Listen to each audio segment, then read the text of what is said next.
Assalamualaikum warahmatullahi wabarakatuh. Nama saya Muhammad Widi Azzaki dari Hukum Tata Negara kelas 2B dengan NIM 12130300096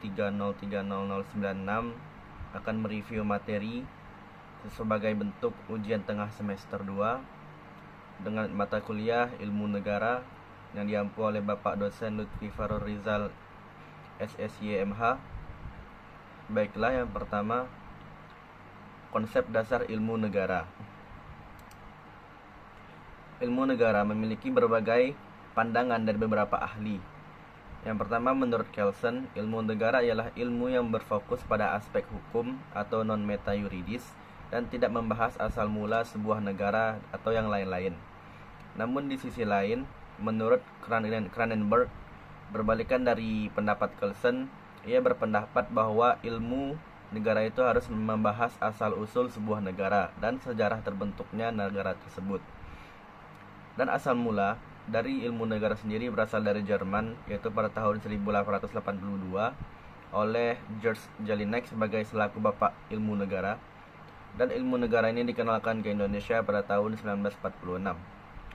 Adapun objek-objek yang dibahas dalam ilmu negara yaitu asal mula ilmu negara, hakikat negara, bentuk-bentuk negara, dan pemerintah. Selanjutnya, Herbert Spencer berpendapat bahwa cabang dari ilmu negara itu ada 4, yaitu diferensiasi sebagai pembedaan, determinasi persamaan, spesialisasi fokus, integrasi penintegrasian. Dalam mempelajari ilmu negara tentu tidak akan lepas dari dua wilayah yang sangat kental, melahirkan filsuf-filsuf yaitu Yunani dan Romawi. Namun yang paling dominan di antara keduanya ialah Yunani.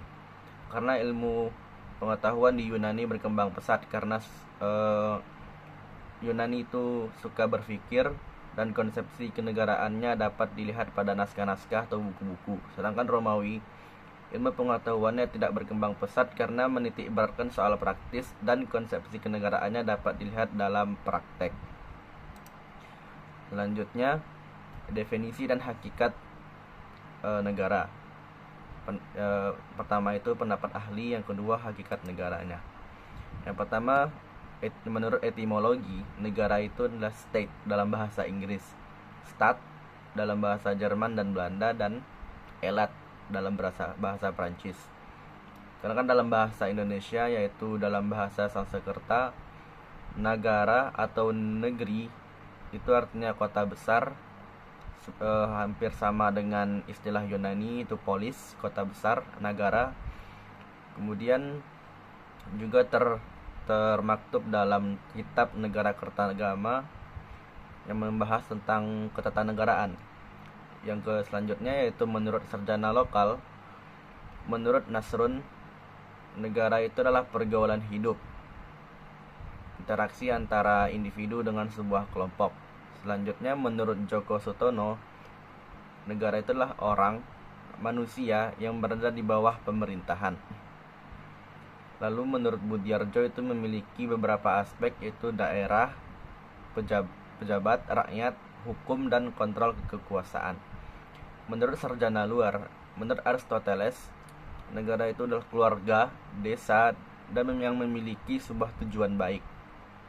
Sedangkan menurut Karl Marx, itu adalah alat kekuasaan yang dia juga menyisipkan pemikirannya yaitu Marxisme, yaitu negara itu adalah alat kekuasaan para pemilik modal kepada kaum yang lebih lemah, para pemilik kapitalis kepada orang yang lebih lemah.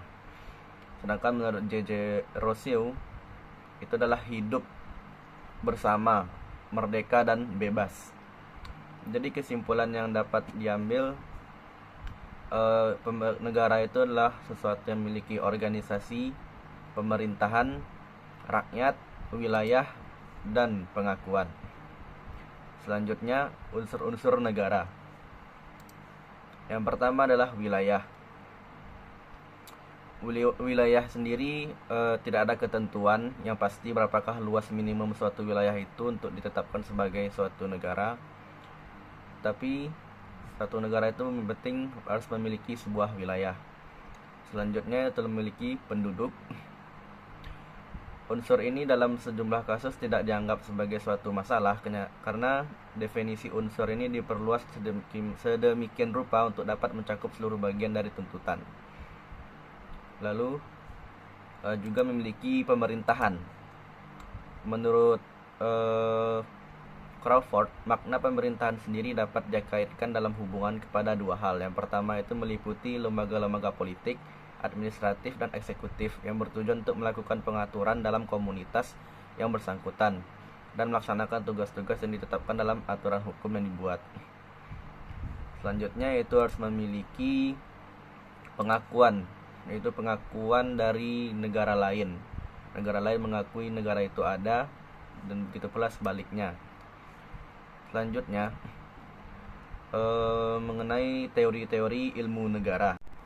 Yang pertama itu teori negara formal, yaitu teori ini melihat negara sebagai sebuah lembaga formal dengan sudut pandang normatif dan yuridis. Negara dikaji dengan memperhatikan konstitusi dan aturan-aturan yang ada di dalamnya, serta struktur-struktur kelembagaan yang terpola secara formal. Selanjutnya yaitu teori kapitalisme klasik. Dalam teori ini, negara dipandang sebagai organ kemasyarakatan dengan peran yang kecil.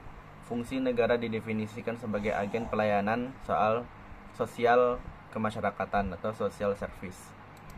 Selanjutnya yaitu teori Marxis. Negara hanyalah panitia yang bertugas melayani kepentingan kelas borjuis atau kelas pemilik modal yang merupakan kelas dominan dan berkuasa dalam masyarakat. Negara berfungsi untuk mengelola kepentingan kaum borjuis itu. Negara memainkan peran tidak penting sehingga menjadi alat pemaksa sekaligus penindas dari kelas dominan terhadap kelas proletar. Selanjutnya yaitu teori Bonapartis. Negara tidak hanya negara tidak hanya dipandang sebagai alat yang berkuasa dan sekedar pengelola kepentingan kaum borjuis. Negara juga mempunyai kemandirian relatif sehubungan untuk mempertahankan sistem kapitalisme. Selanjutnya yaitu teori pluralis, yaitu yang mencerminkan pluralisme yang ada dalam masyarakat dengan jalan menjadikan dirinya cermin pluralitas serta dengan melaksanakan kebijakan sejalan dengan keragaman kepentingan masyarakat. Semua kelompok, golongan atau kepentingan bersama-sama mempengaruhi dan mengendalikan negara sebagai alat yang netral. Lalu selanjutnya itu teori korporatis, yaitu sebuah proses pengambilan putusan atau kebijakan yang dilakukan oleh lembaga badan yang terorganisir. Lembaga yang ada itu mencerminkan kepentingan-kepentingan yang ada, seperti serikat buruh, organisasi pengusaha, kelompok keluarga dan petani, dan sebagainya. Dan itu tidak termasuk pemerintah atau parlemen. Yang selanjutnya itu adalah teori strukturalis, yaitu memperlihatkan bahwa negara memiliki kemandirian yang secara relatif yang biasa disebut otonomi relatif negara. Kemandirian negara dianggap lahir karena terjadi konfigurasi struktural dari kekuatan-kekuatan yang ada di dalam kehidupan masyarakat. Selanjutnya itu teori organis, yaitu teori ini memperlihatkan bahwa negara memiliki kemandirian yang besar. Negara bukanlah cerminan dan tuntutan masyarakat, sehingga negara tidak melayani masyarakatnya. Baiklah, selanjutnya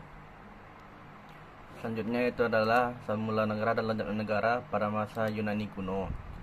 Pada masa Yunani kuno, di sini banyak melahirkan filsuf-filsuf, para pemikir, sehingga konsep kenegaraannya itu bisa bertahan dalam sebuah naskah dan buku-buku. Menurut Socrates, negara itu bukanlah organisasi yang dapat dibuat oleh manusia untuk kepentingan diri sendiri. Negara itulah jalan susunan objektif yang berdasarkan hakikat manusia. Manusia saling membutuhkan dan manusia saling bergaul dan manusia saling menolong. Oleh karena itu, tugas negara adalah melaksanakan hukum. Lalu pada masa Romawi kuno, itu adalah pecahan dari Yunani kuno sebelumnya, yaitu tidak bertahan lama karena konsep kenegaraannya itu hanya dilaksanakan pada praktis dan prakteknya saja, sehingga lebih mudah hilang ketika diwariskan ke generasi-generasi selanjutnya.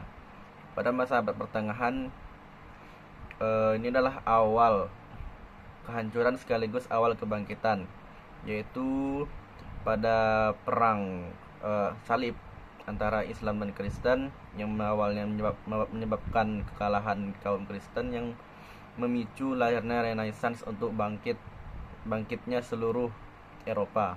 Inilah awal menjadi konsep negara menjadi lebih berkembang. Lalu pada masa Aufklärung sering juga disebut sebagai masa pencerahan atau masa rasionalisme, yaitu setelah perjanjian Westphalia itu telah mengakhiri peperangan antara golongan Katolik dan Protestan di Eropa. Implikasi perjanjian ini menghasilkan konsep negara yang sekuler dengan toleransi agama. Baiklah, cukup sekian yang bisa saya sampaikan. Kurang dan lebihnya saya mohon maaf. Saya akhiri. Assalamualaikum warahmatullahi wabarakatuh.